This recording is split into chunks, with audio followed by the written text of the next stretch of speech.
Hey guys, have you ever wondered what the best way to charge your phone is? What's the fastest? What's the most efficient? What's the cheapest?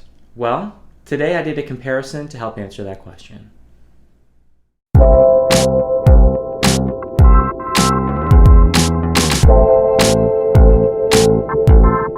Alright everyone, thank you so much for checking out Saving Green, your stop for sustainability on a budget. So when charging your phone, we all have different habits. We may just plug it in overnight, we may top the phone off throughout the day at work, we may just leave the phone plugged in most of the time.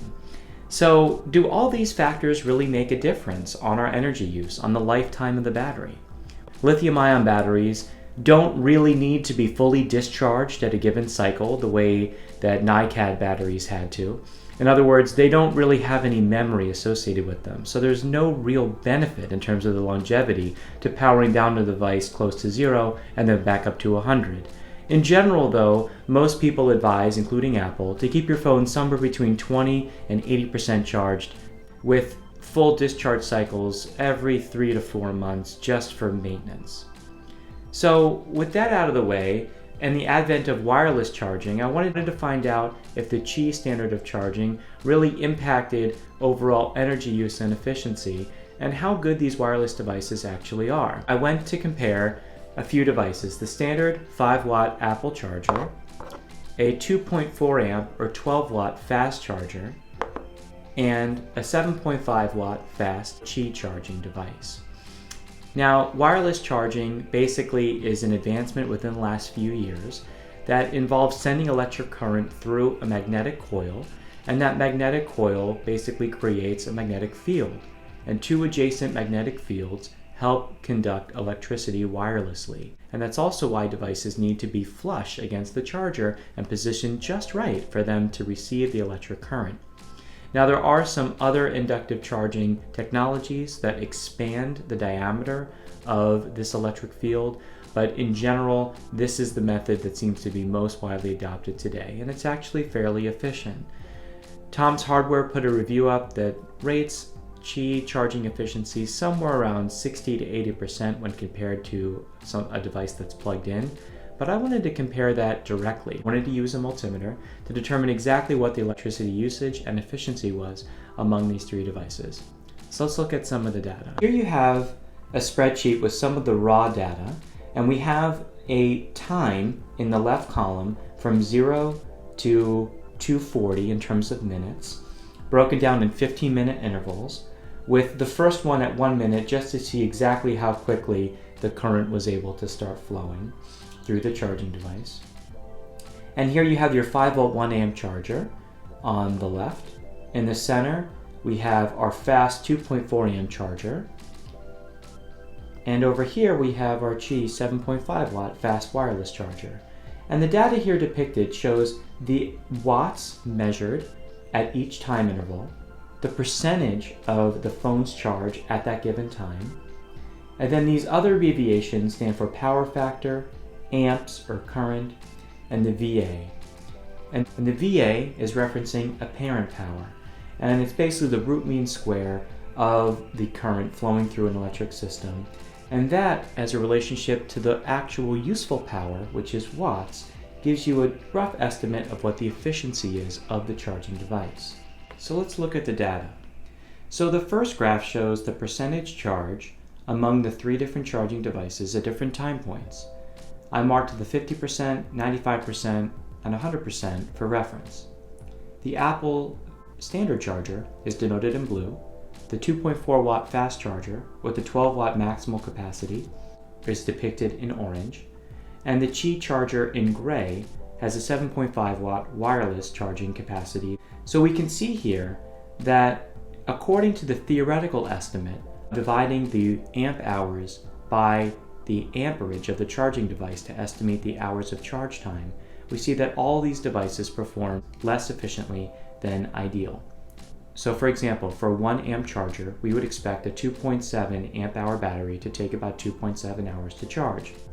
In the case of the Apple charger, which is rated at 1 amp, it took over 3 hours.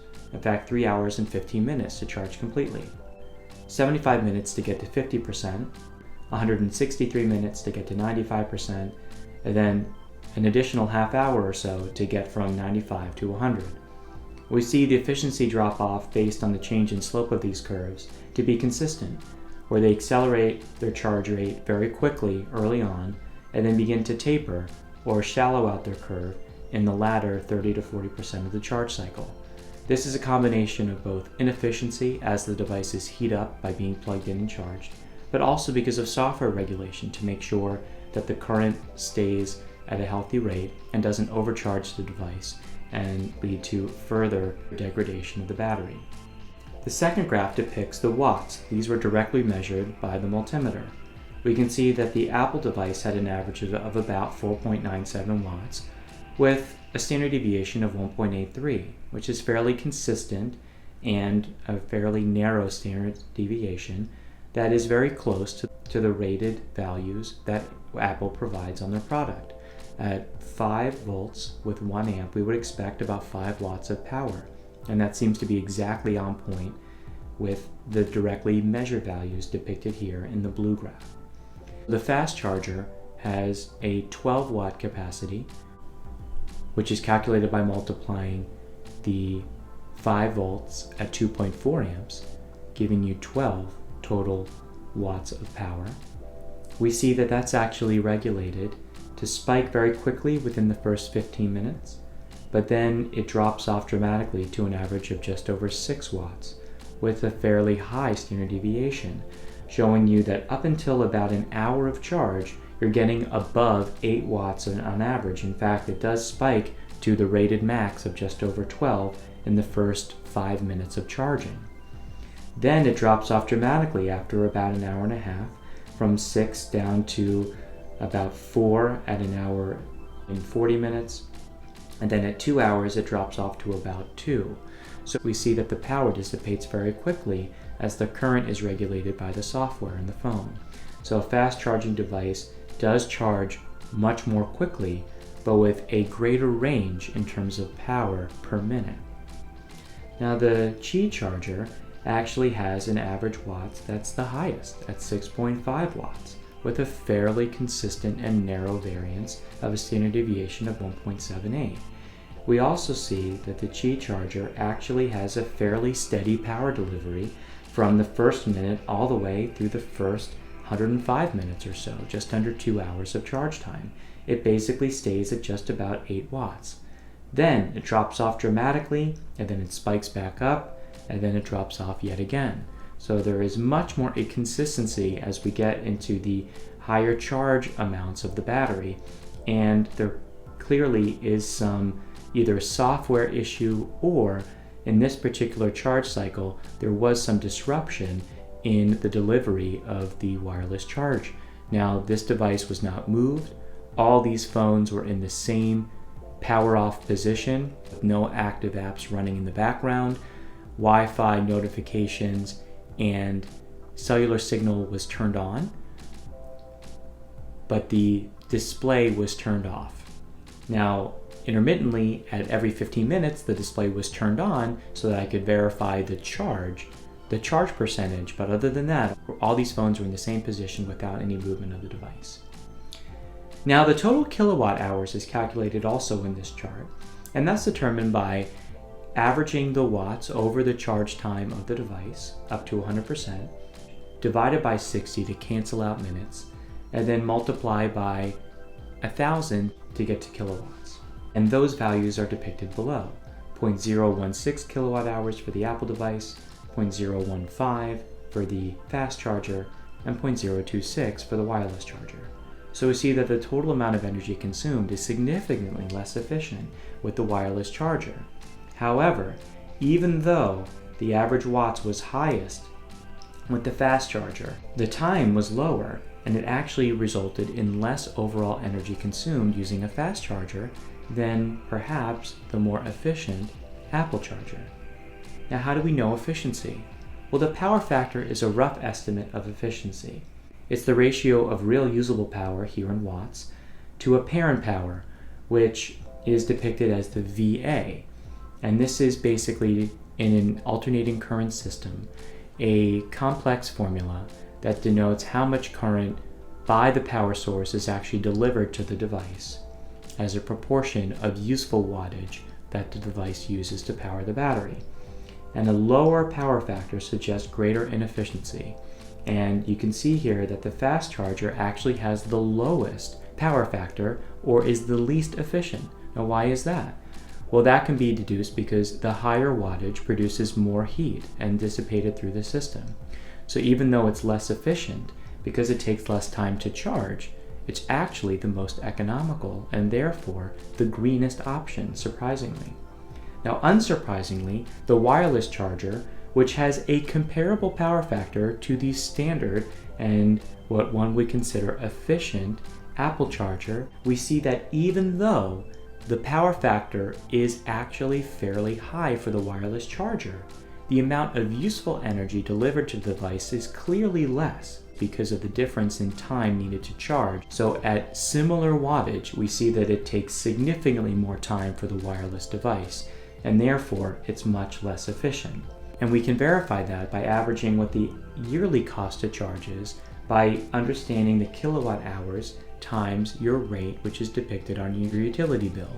Again, in previous videos we discussed how to determine that based on your location and geography. Now, fortunately, to charge these devices, it's actually very inexpensive no matter which device you use. To charge your iPhone 10 using a standard charger, it takes less than $1 a year. And the fast charger takes 69 cents, even less. But the wireless charger is significantly more expensive at $1.14 per year. Now, this assumes, based on my estimates, one charge cycle per day for an entire 365-day year. It includes, in my calculation, 12 cents per kilowatt hour, which is about the national average. It may be higher or lower in your area. Now, I also compared this to what the theoretical ideal would be, and this is based on a 10.35 watt-hour battery. Now, this was calculated by the rated voltage of the battery, which is 3.81. This is the internal voltage of the battery as denoted in Apple products, and a 2.7 milliamp hour size. Multiplying those together, you get 10.35 watt hours.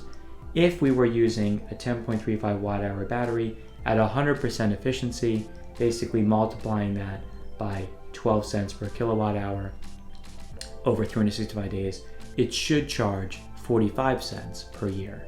So we see that all these chargers are a little bit less efficient than that. Now, there's one other phenomenon that I wanted to address, and that's phantom energy draw. This concept of phantom energy draw is how much power these devices are used while being plugged in. Now, if you look at the actual data, when I left these devices plugged in, even after fully charged, perhaps because of power use of cellular signal and Wi-Fi and things of that nature, it was drawing about 1 watt at any given time. So over the course of an hour of being plugged in after fully charged, we can estimate about 1 watt per device of being plugged in. Now, the wireless charger was a little bit more inefficient than that, and let's look at the data specifically. So after a full charge, the Apple charger was drawing about 0.84 watts of power. The fast charger was 0.96 watts of power, and the Qi charger was 1.33 watts. So again, the least efficient.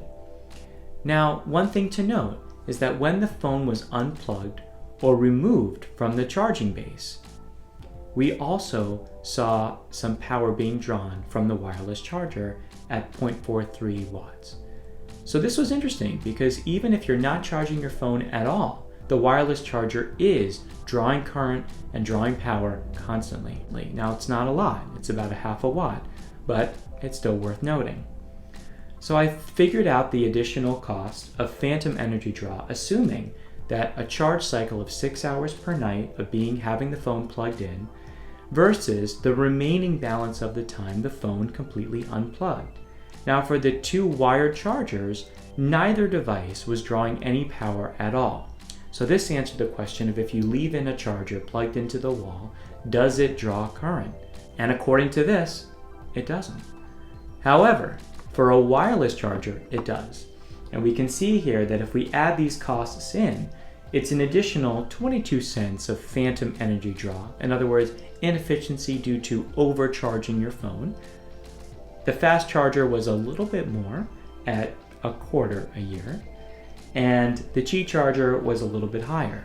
It was 35 cents during the time that was plugged in, plus an additional 41 cents for the time that it was not on the charger and just drawing energy constantly.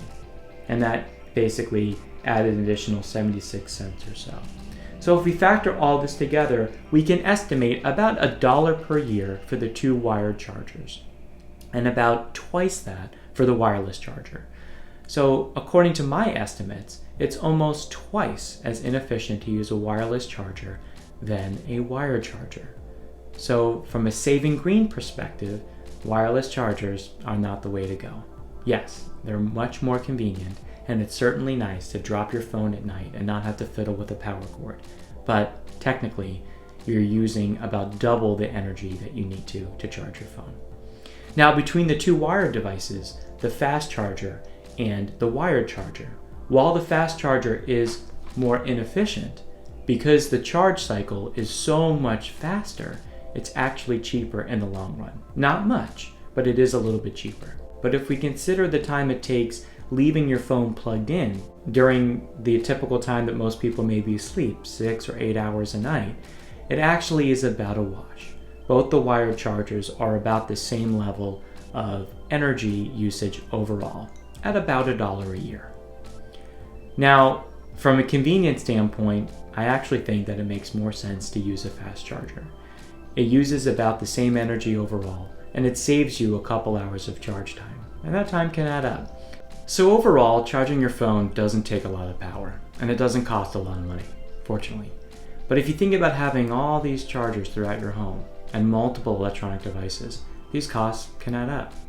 With hundreds of millions or billions of electronic devices being charged, it is interesting to think about how much this power adds up and how much overall energy could be saved by unplugging your devices after they're charged and actually not using wireless chargers. So as technology improves and as efficiency in these wireless devices improves, perhaps these numbers will change. But overall, it is my recommendation to use a wired charger if you can, understanding that yes, you're not saving that much money, but you may be saving some time and you'll be saving some green. Well, thanks again. My name is Josh. Really appreciate you checking out Saving Green. And if you want to find out more ways to live more sustainably while saving some money, think about subscribing. Thanks again. Bye.